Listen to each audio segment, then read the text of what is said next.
हमारा आदमी सुरक्षित है। देखिए, अमेरिका ने अभी अभी आधुनिक सैन्य इतिहास के सबसे शानदार बचाव अभियानों में से एक को अंजाम दिया है। कल ईरान के अंदर एक F-15 गिरने के बाद एक अमेरिकी वायुसेना का जवान दुश्मन के कब्जे वाले इलाके में 30 घंटे से ज्यादा फंसा रहा। संयुक्त राज्य अमेरिका की सेना अपने लोगों को पीछे नहीं छोड़ती।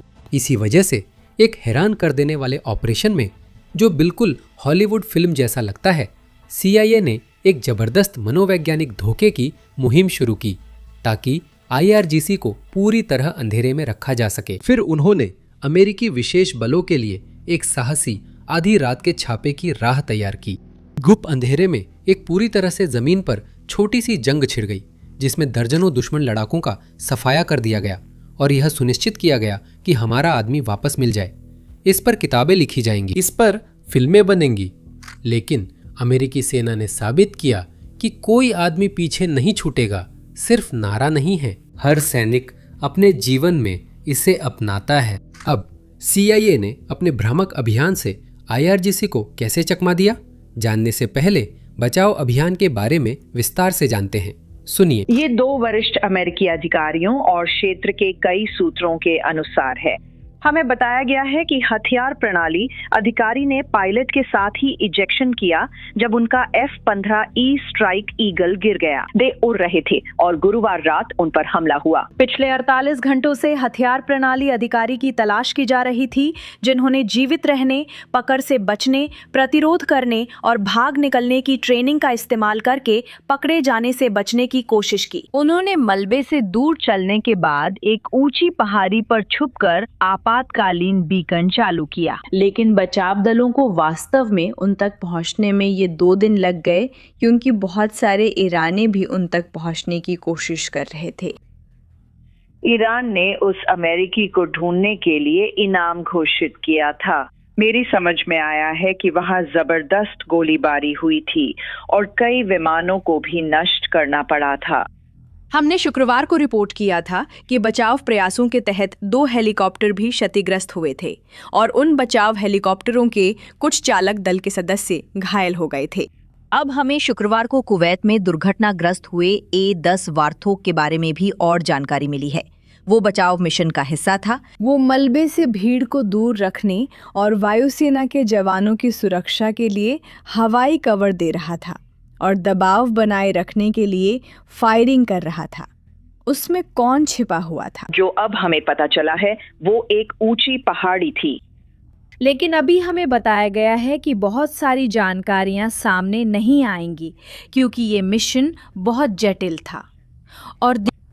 लेकिन अब हम ये रिपोर्ट कर सकते हैं कि उस F-15E के दूसरे चालक दल का सदस्य और सभी बचाव दल सुरक्षित रूप से ईरान से बाहर आ गए हैं। जैसा कि आप जानते हैं, F-15 के गिरने के बाद पायलट और वेपन सिस्टम्स ऑफिसर पैराशूट से उतरते समय अलग हो गए थे। अब सौभाग्य से पायलट को जेट गिरने के कुछ ही घंटों बाद बचा लिया गया था, लेकिन दुर्भाग्य से सेना दूसरे एयरमैन का पता नहीं लगा सकी थी। इसी वजह से ऑपरेशन एपिक फ्यूरी में शामिल हर एक व्यक्ति के लिए उसे ढूंढना सबसे बड़ी प्राथमिकता बन गया था, क्योंकि उसके पास अपनी रक्षा के लिए केवल एक पिस्तौल थी। तो पिछले 48 घंटों से सारी संसाधन इसी बात पर लगा दिए गए थे कि हम उसे ढूंढें और उसे बाहर निकालें। अब समझ आया कि हम उसे पहले क्यों नहीं ढूंढ पाए, क्योंकि वह क्रेश साइट से दूर चला गया था। शायद यह उसकी ट्रेनिंग का हिस्सा था। आप जेट क्रैश के पास नहीं रहना चाहेंगे क्योंकि वह ध्यान आकर्षित करता है। उसका मकसद था पकड़े जाने से बचना और ध्यान खींचने वाली हर चीज से दूर रहना। इसी वजह से उसने 7000 फीट ऊंची पहाड़ी चढ़ी, एक पहाड़ी दरार ढूंढी और उसमें छुपा रहा जब तक कि बचाव अभियान शुरू नहीं हुआ। वहां से उसने अपनी इमरजेंसी बीकन और एक सुरक्षित संचार उपकरण का इस्तेमाल करके अमेरिकी सेना से संपर्क किया। असल में उसने इसी उपकरण का इस्तेमाल बचाव दल के साथ समन्वय करने के लिए किया जब ऑपरेशन पूरी ताकत से चल रहा था। जैसा कि आप जानते हैं, अंतिम बचाव मिशन शनिवार रात हुआ था और यह अमेरिकी स्पेशल फोर्सेस के सबसे जटिल अभियानों में से एक था। लेकिन बचाव मिशन के बारे में बात करने से पहले आइए बात करते हैं कि CIA इस दौरान क्या कर रही थी, क्योंकि उन्होंने यह सुनिश्चित करने में बहुत बड़ी भूमिका निभाई कि IRGC बल वास्तव में यह पता न लगा सके कि हमारा आदमी कहाँ छिपा हुआ था। अब बस एक त्वरित याद दिला दूं, अगर आप चैनल पर नए हैं तो नीचे दिए गए लाइक और सब्सक्राइब बटन को जरूर दबाएं। ये वाकई हमारी मदद करता है।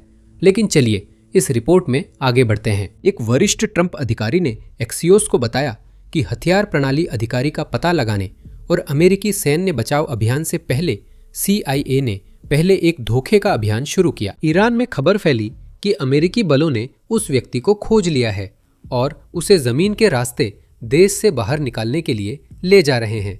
अधिकारी ने कहा कि CIA ने अपनी खास क्षमताओं से इस हथियार प्रणाली अधिकारी को ढूंढा जो भूसे के ढेर में सुई ढूंढने जैसा था। इस मामले में वह एक बहादुर अमेरिकी व्यक्ति था जो पहाड़ की दरार में छुपा था, जिसे केवल CIA की क्षमताओं से देखा जा सका। अधिकारी के अनुसार CIA ने तुरंत पायलट की सटीक लोकेशन पेंटागन के साथ साझा की। फिर राष्ट्रपति ने तुरंत बचाव अभियान का आदेश दिया, जिसे पेंटागन ने अंजाम दिया और CIA इस मिशन के समर्थन में लगातार रियल टाइम जानकारी देती रही। अब चलिए इस मिशन के बारे में बात करते हैं, क्योंकि ये भी काफी पागलपन भरा था।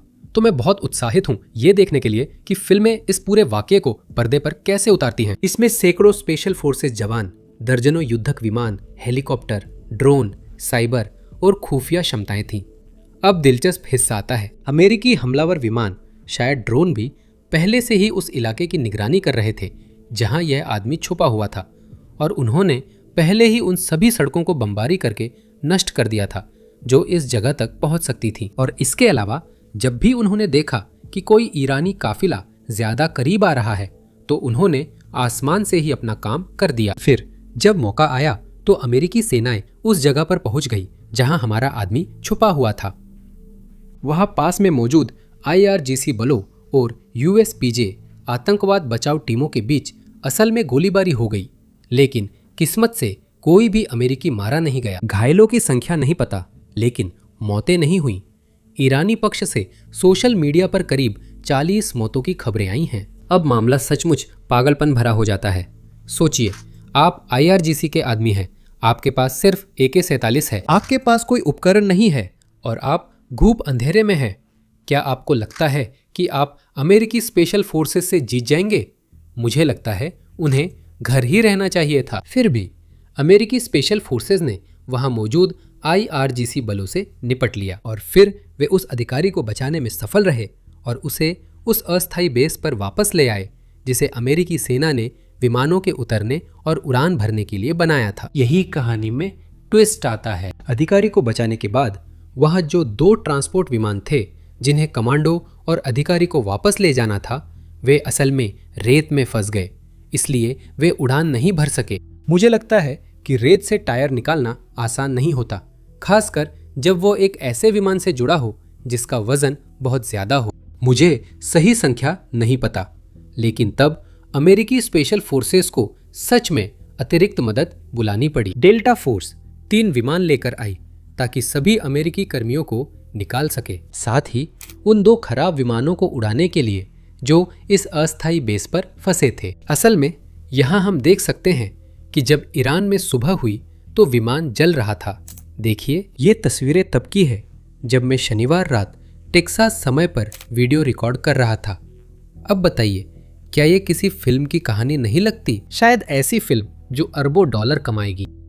सोचिए, इस समय एक IRGC सदस्य होना कैसा होगा, क्योंकि शायद वे हमसे बिल्कुल उलट महसूस कर रहे हैं। 5 हफ्तों से अमेरिकी वायुसेना ने उनके ठिकानों पर बमबारी की है और आसमान में अमेरिकी वायुसेना के लिए लगभग कोई खतरा नहीं था। 5 हफ्तों की बमबारी के बाद वे एक विमान गिरा देते हैं। फिर हमारे पास डेल्टा फोर्स और PJs है जो ईरान जाकर चालक दल के दोनों सदस्यों को बचाते हैं और शायद दर्जनों या सैकड़ों IRGC लड़ाकों को मार गिराते हैं। शायद ये वही नतीजा नहीं था जिसकी IRGC को उम्मीद थी। यही बयान राष्ट्रपति ट्रंप ने ऑपरेशन के बाद जारी किया था। दोस्तों, राष्ट्रपति ट्रंप ने पिछले 48 घंटों में कोई प्रेस कॉन्फ्रेंस नहीं की थी। तो मूल रूप से जब से जेट को गिराया गया था तब से लेकर जब तक हमने दूसरे क्रू मेंबर को आखिरकार बचा नहीं लिया, राष्ट्रपति ट्रंप ने कोई प्रेस कॉन्फ्रेंस नहीं की। ये है उनका बयान जब रेस्क्यू मिशन खत्म हुआ, वो हमें मिल गया। मेरे प्यारे अमेरिकियों, पिछले कुछ घंटों में अमेरिकी सेना ने अमेरिकी इतिहास के सबसे साहसी खोज और बचाव अभियानों में से एक को अंजाम दिया है। हमारे चालक दल के एक अद्भुत अधिकारी के लिए, जो एक बहुत ही सम्मानित कर्नल भी है, और मुझे आपको ये बताते हुए बहुत खुशी हो रही है कि अब वे पूरी तरह सुरक्षित हैं। ये बहादुर योद्धा ईरान के खतरनाक पहाड़ों में दुश्मन के कब्जे वाले इलाके में थे। दुश्मन उनका पीछा करते हुए करीब आ रहे थे। वे कभी सच में अकेले नहीं थे। उनके कमांडर इन चीफ, युद्ध सचिव, जॉइंट चीफ्स ऑफ स्टाफ के चेयरमैन और साथी योद्धा 24 घंटे उनकी लोकेशन पर नजर रखे हुए थे और उन्हें बचाने के लिए लगातार योजना बना रहे थे। मेरे आदेश पर अमेरिकी सेना ने दुनिया के सबसे घातक हथियारों से लैस दर्जनों विमान उसे वापस लाने भेजे।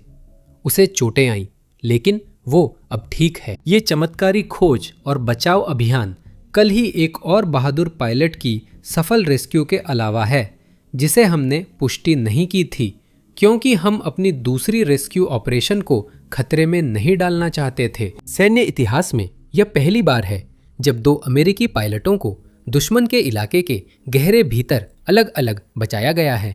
हम कभी किसी अमेरिकी सैनिक को नहीं छोड़ेंगे। यह तथ्य कि हम इन दोनों अभियानों को बिना किसी अमेरिकी के मारे जाने या घायल हुए अंजाम देने में सफल रहे, यह एक बार फिर साबित करता है कि हमने ईरानी आसमान पर जबरदस्त वायु प्रभुत्व और श्रेष्ठता हासिल कर ली है। ये वो क्षण है जिस पर सभी अमेरिकियों, रिपब्लिकन, डेमोक्रेट और बाकी सभी को गर्व होना चाहिए और एकजुट होना चाहिए। हमारे पास सच में दुनिया के इतिहास की सबसे बेहतरीन, सबसे पेशेवर और सबसे घातक सेना है।